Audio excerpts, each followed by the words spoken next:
Good morning, friends, and happy Vlogmas episode 4.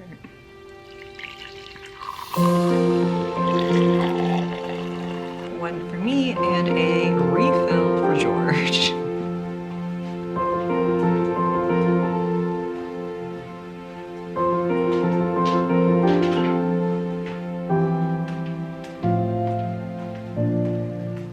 I have packages to open. These are like Christmas presents.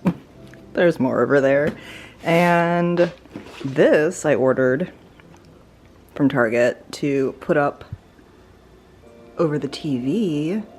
Well, that's the initial plan. We'll see if it actually works. So I think we need to do that today. And I also have other random little Christmassy decorations that I have not put up yet because it's just been a week. So that's on the agenda today.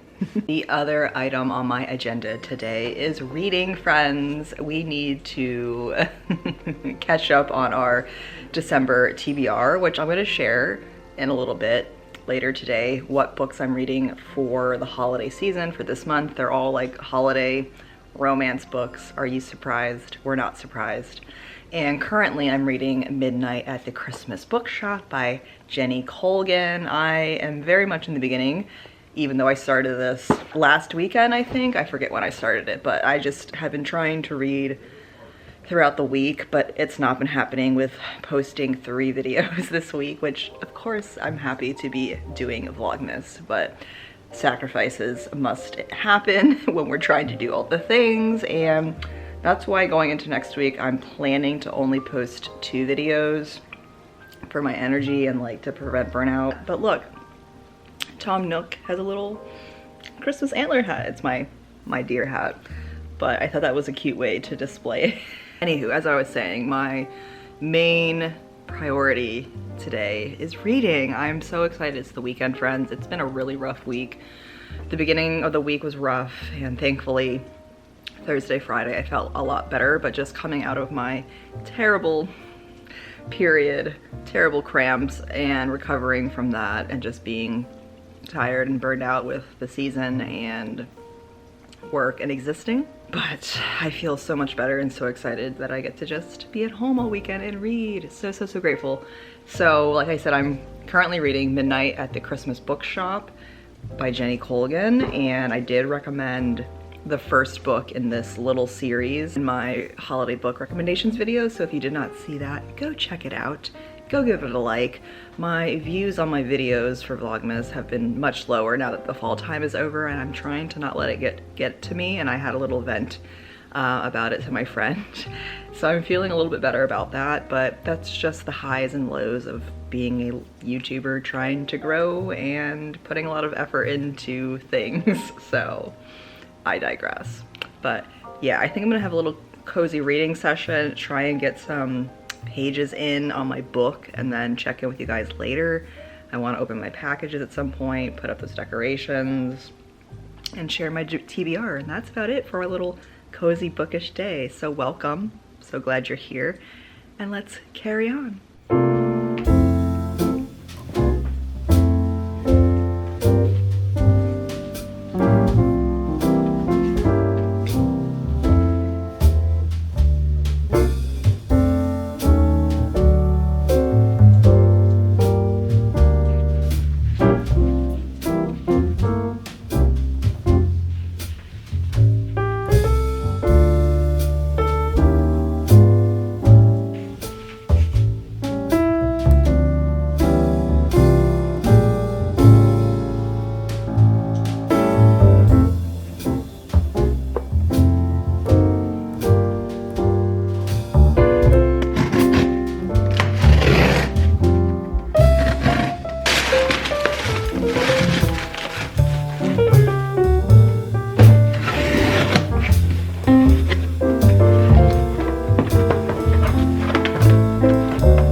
The banner garland thing looks so cute. I love it. I feel like it 100% completes this space. And I also updated my gallery wall and put this pressed flower piece of artwork that I got from an artisan show that I actually photographed for my one history job. And I was talking to the lady for a while and even took some photos for her and just wanted to buy something. So this was what I got.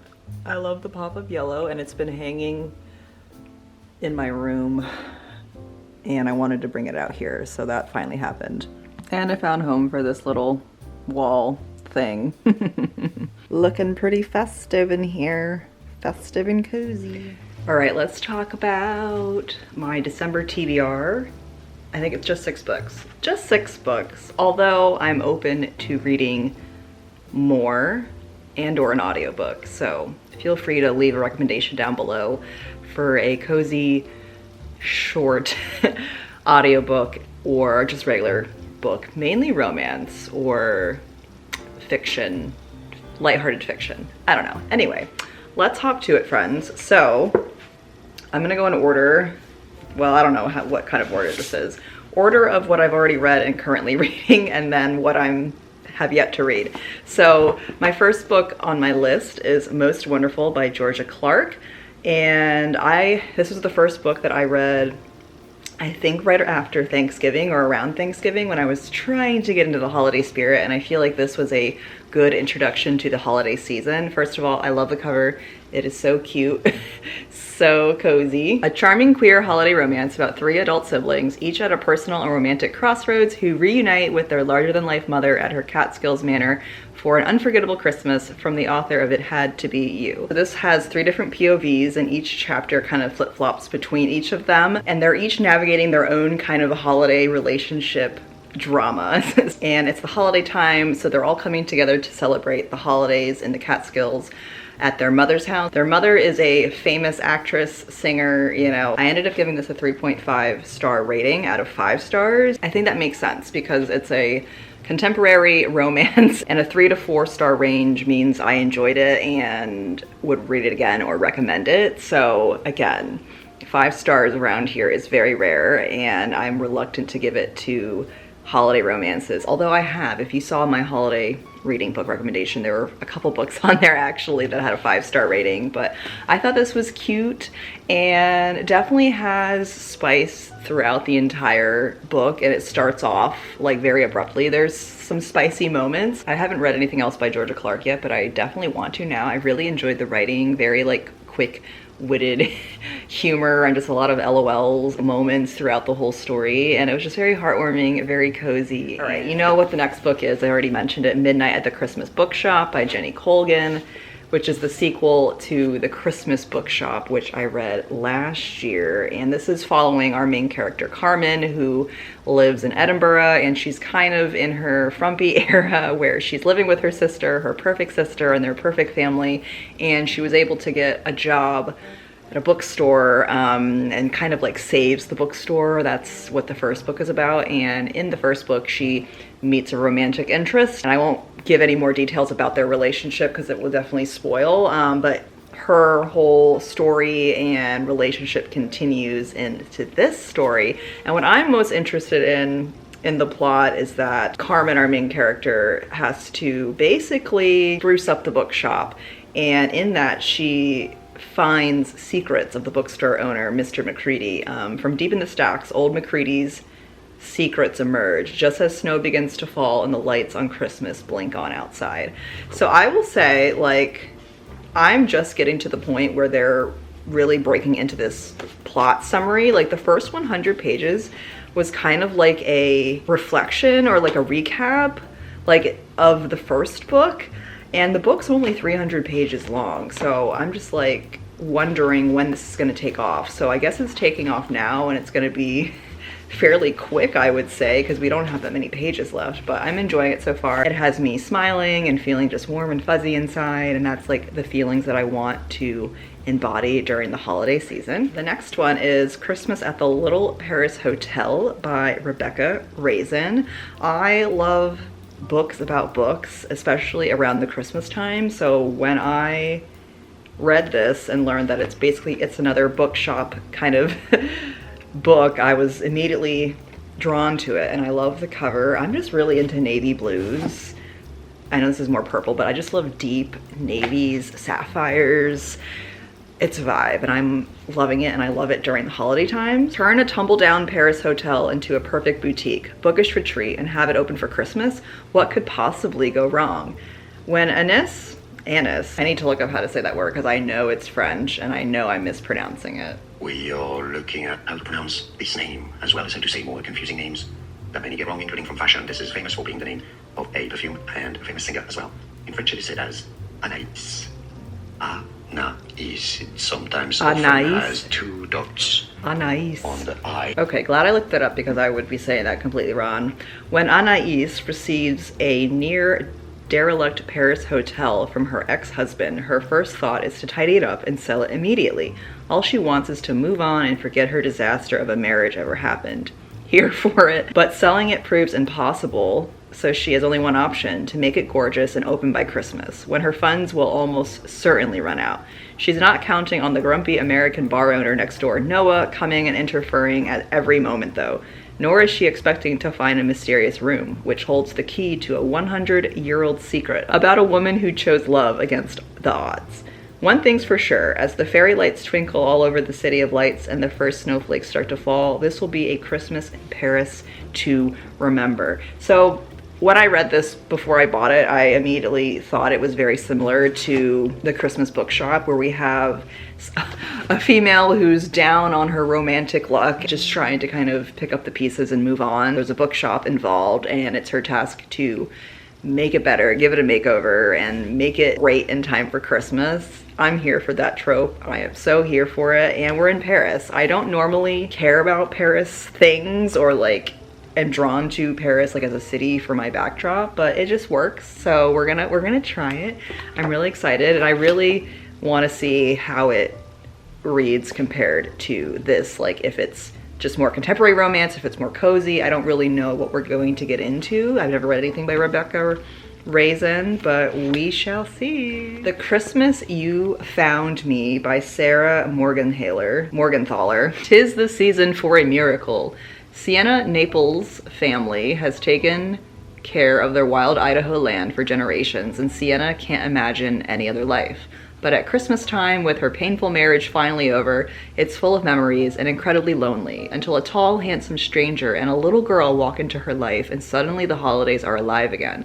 When single father Guy Maple shows up as the result of a joke ad gone awry, he isn't joking. Times have been hard, and Guy's 4-year-old daughter Emma needs a kidney transplant. But if Guy can't prove financial stability, she won't stay on the transplant list. Guy's willing to do anything, including marrying a stranger to save Emma. It's an impulsive marriage of convenience, and Sienna knows this isn't real, no matter how much she adores Emma. The more time she spends with her newfound family, the more she fears losing the fragile, feisty little girl and the kind, devoted, hardworking man who is her husband. But is it only in name? Okay, I love this trope, marriage of convenience. I just love tropes where you have to be around each other and then somehow you end up liking each other and then you fall in love. I just love that trope. I feel like this is gonna make me feel emotional. I was reading a little bit of reviews on Goodreads, and people were saying like it just made them cry, and I don't know. I don't know if I want to go into the expectation that's gonna make me cry. Like, I would love for it to, but I don't want to put such high hopes into this and be disappointed. The genre of Christmas book that I want, where it's heartwarming, it's childhood magic, it's hope, belief, and the family dynamic, I'm just here for it. The single father, his daughter needs a transplant. I just want to know what happens. I want to know if they'll all be happy in the end. Okay, another they're all contemporary romances, I guess, but The 12 Dates of Christmas by Jenny Bayliss. I've been wanting to read this for a couple of years now. It's been on my TBR, and my first Jenny Bayliss was this book. I can't remember the name of it right now, but I did recommend it in my holiday book video if you saw that one, and I am hoping this will be a little bit better than the other book that I read. This came out, I think, in 2022. Is that when this came out? 2020. Okay, so it's a little bit older. 'Tis the season for finding romance in this hilarious and uplifting holiday read. I need hilarious, I need uplifting. Okay. When it comes to relationships, 34-year-old Kate Turner is ready to say, bah humbug. The sleepy town of Blexford, England isn't exactly brimming with prospects. And anyway, Kate's found fulfillment in her career as a designer and in her delicious side job baking for her old friend Matt's neighborhood cafe. But then her best friend signs her up for a dating agency that promises to help singles find love before the holidays. 23 days until Christmas, 12 dates with 12 different men. The odds must finally be in her favor, right? Okay, I'm ready to see who these 12 different dates are, how terrible they're going to be, and if we find the one in any of these. I just love the gamifying of romance with the countdown to Christmas. I'm here for it. Here for it. And our final book is a middle grade by Matt Haig, who wrote The Midnight Library, and I really love that book. The Girl Who Saved Christmas. This is part of a series. The first one was called A Boy Called Christmas, which I read last year on ebook. And this year I just wanted to have a hard copy for my books because I just don't remember books I listen to on audio or ebooks as much as I do physical books. It's like a neurodivergent thing, I think. I just have to like have the thing in front of me or I completely forget it exists. So that's why we have our physical copy this year. Amelia Wishart, Amelia Wisehart. Yeah, that's cute. It's spelled Wishart. I don't know. Amelia was the first child ever to receive a Christmas present. It was her Christmas spirit that gave Santa the extra boost of magic he needed to make his first trip around the world. But now Amelia is in trouble. When her mother falls ill, she is sent to the workhouse to toil under cruel Mr. Creeper, and it's not long before her hope begins to drain away. As Christmas approaches, magic levels dip dangerously low at the North Pole, and Santa knows that something is gravely wrong. With the help of his trusty reindeer, a curious cat, and Charles Dickens, he sets out to find Amelia, the only girl who might be able to save Christmas. But first, Amelia must learn to believe again. Ooh. I love childhood magic, guys, and this will be a very quick read because it's middle grade, and there's cute little illustrations going on. I love it, I love it. And this might be something I read more towards the holiday time when it's just like chaos has ramped up and I just need something easy to read.